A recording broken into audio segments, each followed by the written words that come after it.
Hey friends, if pictures are turning black in the Photos app on your Windows computer, then please watch this video. Now, a lot of users have reported this problem. I do not know if it's the root cause, that is why I do not comment much on it. And here's what you can do.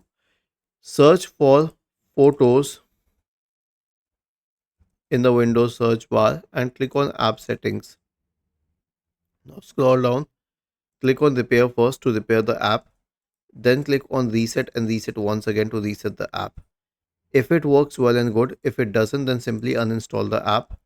And once this app is uninstalled from your system, open the Microsoft Store, search for Photos and hit enter. And then you can, okay, I'll show you once again.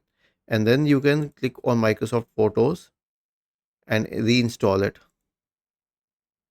We click on install. But if this doesn't help, then you can also use other photo viewer apps.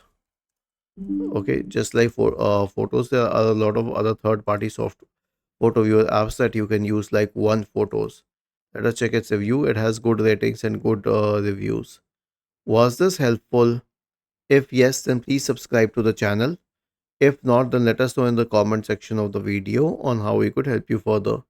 Thank you for watching this video and have a nice day.